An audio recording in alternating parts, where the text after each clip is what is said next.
What's going on YouTube? It's your boy Vizzy. Welcome back to the channel. This is the channel where tech is not everything. It's the only way. It feels good to be back on camera. I am actually challenging myself. I'm trying to put out one video every week. We're going to start small. Without further ado, let's get into this video.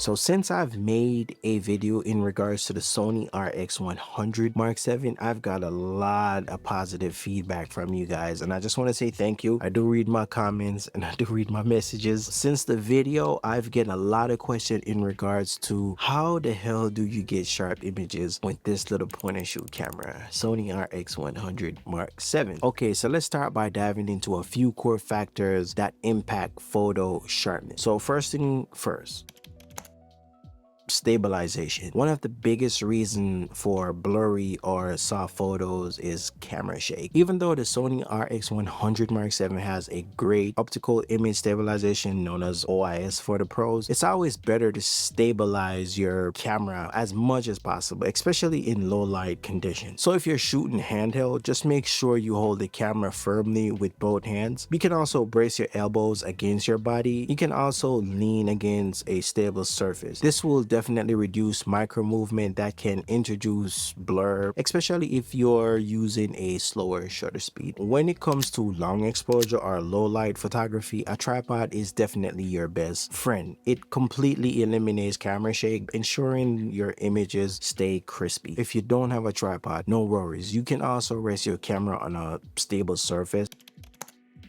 Shutter speed plays a massive role in sharpness. The general rule of thumb is use a shutter speed that at least inverse the focal length you're using. For example, if you're shooting 50mm, use a shutter speed of 1/50th of a second or even faster. However, for moving subject or handheld shooting, you definitely want to go even faster. Something like 1/200th of a second or 1/500th of a second for a smaller compact camera such as this. So here's a quick tip. If you're shooting in low light and you need to keep your shutter speed fast, consider raising your ISO, but a little more on that in a minute.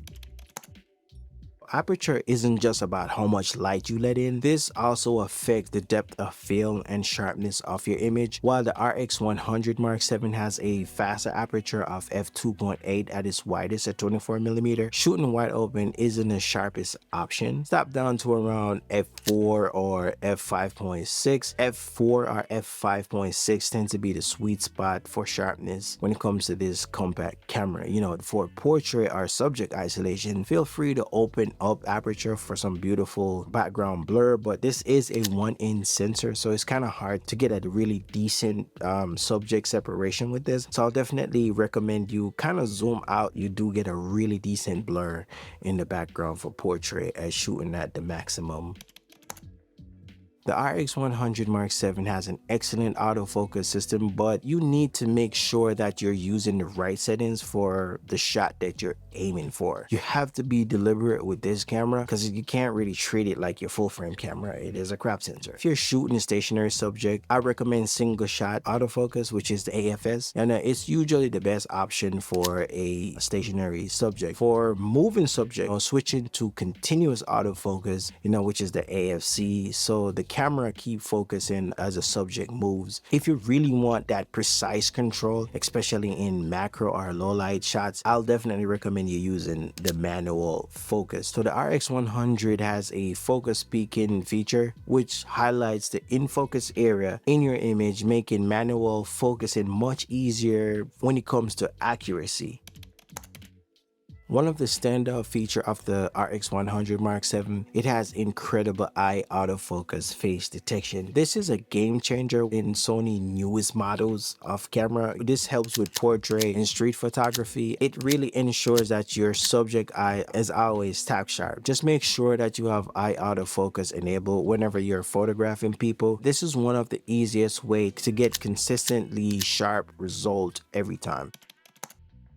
When it comes to ISO, that also plays a key role in your photo sharpness, especially in low light situation. The RX100 Mark VII handles high ISO fairly well, I'm not ashamed to say that. Keep in mind, as you raise your ISO, you're introducing noise, which can make your photos appear less sharp. Just try to keep that ISO as low as possible without sacrificing your shutter speed. If you find that your images are too dark, you can also raise the ISO, but remember to strike a balance between light sensitive and image clarity. Very important. And also try to remember that this is a 1-inch sensor. You're not going to get as much light as you would say in a full frame camera. You know, just treat it for what it is. It's a compact camera, it's 1 inch, it's just not a full frame, so don't treat it like it's a full frame.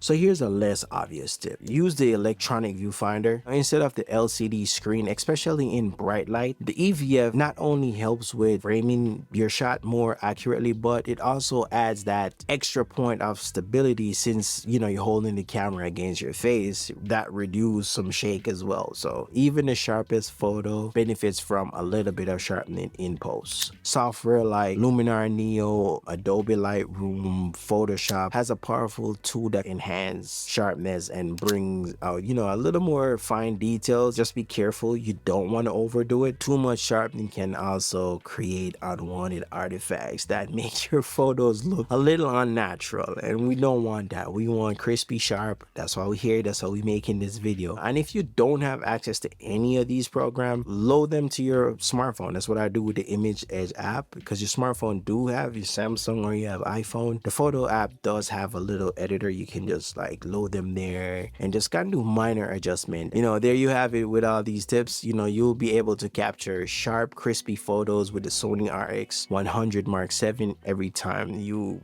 turn this camera on. Whether you're fine-tuning your camera settings or you just practicing proper shooting techniques, sharpness is always about precision and control. Just remember that. So again, if you find this video helpful, be sure to give me that thumbs up.